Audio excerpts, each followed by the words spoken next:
Good morning friends. कैसे हो आप लोग? बढ़िया। ठीक है फ्रेंड। आज लेंगे हम error do not effect the trial balance, यानी वो एरर्स जो ट्रायल बैलेंस को इफेक्ट नहीं कर रही है फ्रेंड्स। अब हमें पता ही है कि ट्रायल बैलेंस दोनों साइड पे इक्वल हो जाए, इसका मीनिंग ये नहीं है कि ट्रायल बैलेंस सही है।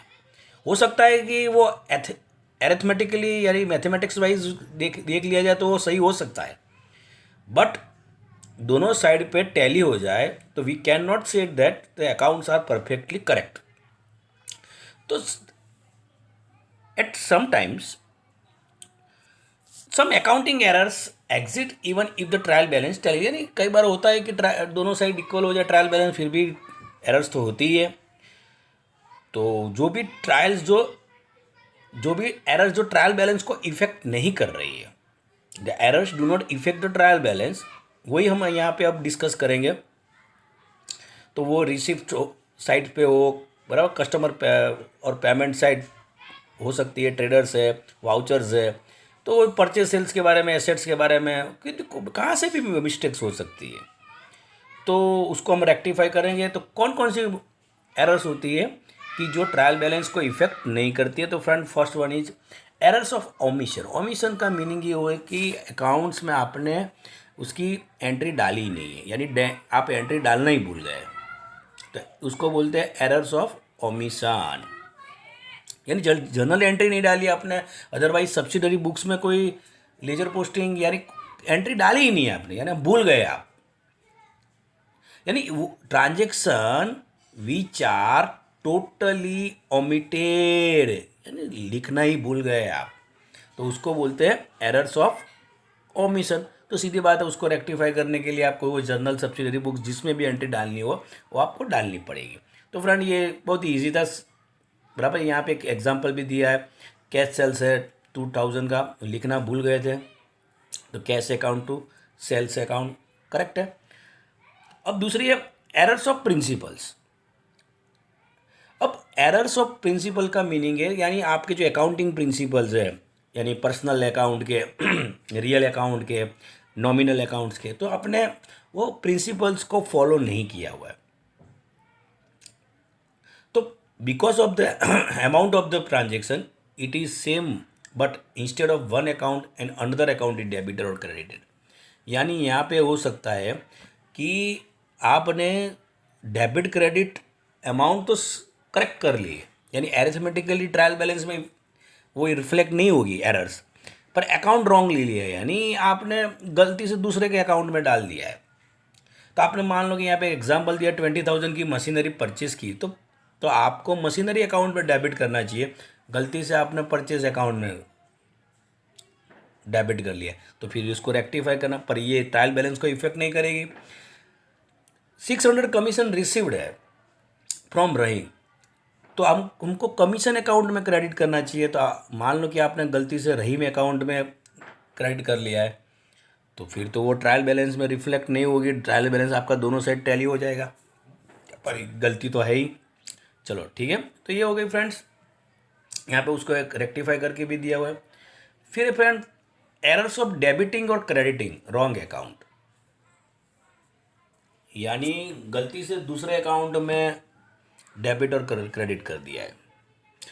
अब ये जो टाइप की एरर होती है ना, वही मैंने बोला कि डेबिट और क्रेडिटिंग कर जो है इफेक्ट, वो आपने गलत ले लिया है, तो उसको करेक्ट रेक्टिफाई तो करना ही पड़ेगा। यहाँ पे एक एग्जांपल दिया है, 1000 receiver from Eva is credited to Riyaz account by mistakes. तो क्रेडिट द गिवर, तो ईवा के अकाउंट में जाना चाहिए, तो गलती से आपने रिया के अकाउंट में डाल दिया, तो फिर तो उसको भी रेक्टिफाई करना पड़ेगा। तो यहाँ पे ये रही, ठीक है। तो यहाँ पे हमें करेक्ट एंट्री ये रही, एरर ये रही हमारी, हमने ये लिखा हुआ है। अब उसको रेक्टिफाई करने के लिए क्या करना है? वैसे तो कैश अकाउंट डेबिट होगा, तो डेबिट तो है ही, तो फिर तो इसको यहाँ पे उसको तो रेक्टिफाई करने की ज़रूरत नहीं, ये गलती से क्रेडिट कर दिया है, ठीक है, बराबर। ये यानी रिया, गलती से ये रहा रिया, रिया में गलती से क्रेडिट कर लिया है, ये करेक्ट है।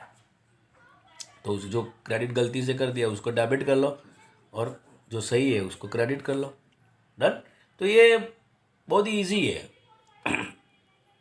डन। तो उसको आप प्रैक्टिस करिएगा, ठीक है। Number 4, error of commission. यानी जब आप बुक्स ऑफ अकाउंट राइट कर रहे हो तो जो प्राइमरी बुक्स होती है उसमें आप जो ट्रांजैक्शन रिकॉर्ड करते हो तो आप गलती से अमाउंट गलती से अमाउंट आप ज़्यादा या कम ले रहे हो तो उससे भी मिस्टेक्स हो सकती है। अब वो सब्सिडरी बुक्स में भी हो सकता है, बराबर, रॉन्ग सब्सिडरी बुक्स में भी जा सकती है। तो फ्रेंड कैसे हो सकता है ये? अब मान लो कि transaction recorded in correct book by more और लेस अमाउंट, यानी अमाउंट ज़्यादा ले लिया कम ले लिया। तो यहाँ पे 500 का गुड सोल्ड किया हुआ है साहिद को, तो 50 लिखा हुआ है, यानी 1 0 कम लिखा हुआ है, तो उसको रेक्टिफाई करना पड़ेगा। बैंक चार्जेस है 70, वो कैश बुक में गलती से 700 लिख दिए, तो क्या करेंगे? तो सही बात है कि यहाँ पे 50 लिख दिया है 500, तो 50 तो सेल्स अकाउंट में वैसे ही आ गए, 500 आने चाहिए थे। देखो ये रहे करेक्ट एंट्री। तो अभी कितने बाकी बच गए? 450, तो वो डाल लेने पड़ेंगे। बैंक चार्जेस 70 रुपीज़ है, तो बैंक चार्जेस टू बैंक हमने डाल दिए 700, यानी बैंक चार्जेस 630 रुपीज़ ज़्यादा डेबिट हो गए, तो उसको क्रेडिट कर दो और सामने तो बैंक अकाउंट ही जाएगा।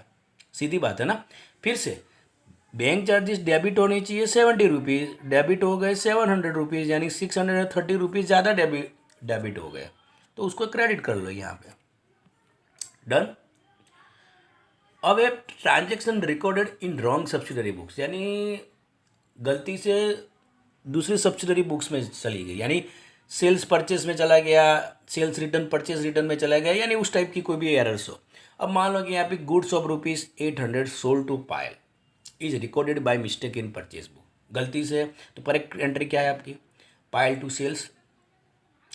उन्होंने कौन सी गलती कर दी? परचेस में डाली है, परचेस टू पायल हो गया, यानी यहाँ पे अब उसको रेक्टिफिकेशन, यानी देख लो यहाँ पे परचेज अकाउंट गलती से डेबिट हुआ है तो उसको क्रेडिट कर लो, ये रहा। सेल्स होना चाहिए था पर हुआ नहीं है तो उसको क्रेडिट कर लो।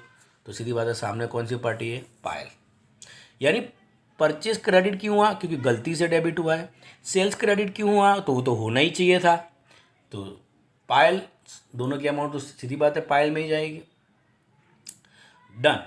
Next, transaction recorded in wrong subsidiary book with wrong amount, यानी रॉन्ग सब्सिडरी बुक है और अमाउंट भी रॉन्ग है, ठीक है, तो उसको भी रेक्टिफाई करना पड़ता है। Goods of ₹400 return from Pradeep is wrongly recorded in purchase book as a 4000, यानी goods of ₹400 return from Pradeep, यानी ये सेल्स रिटर्न हुआ, डाल्स किस में दिया है? परचेज बुक में 4000। अमाउंट भी रॉन्ग है, तो करेक्ट एंट्री क्या होगा? सेल्स रिटर्न टू प्रदीप, ये हमारी करेक्ट एंट्री है। गलती क्या की हमने? परचेज में डाल दिया, यानी परचेज टू प्रदीप हो गया। अब उसको रेक्टिफाई कैसे करेंगे देख लीजिए। पहले तो सेल्स रिटर्न होना चाहिए था 400, नहीं है तो उसको डेबिट कर लो, ठीक है। परचेज अकाउंट गलती से डेबिट हो गए 4000, उसको क्रेडिट कर लो।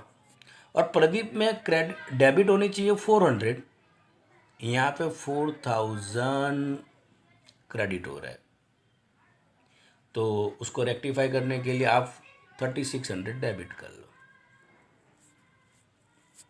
डन। चल नेक्स्ट, कॉम्पनसेटरी एरर्स, यानी जो एरर्स है वो तो दोनों साइड पे कॉम्पनसेट हो जाए, यानी ऐसी एरर्स जो ट्रायल बैलेंस में रिफ्लेक्ट ना हो और दोनों साइड इक्वल हो जाए, ठीक है, उसको बोलते हैं कॉम्पनसेटरी एरर्स। अब यहाँ पे एक एग्जाम है, 1000 इज डेबिटेड ऑफ ₹1000, यानी 100 is debited instead of 1000 to Ram's and 1000 is debited instead of 100 to Shyam's. तो सीधी बात है कि दोनों साइड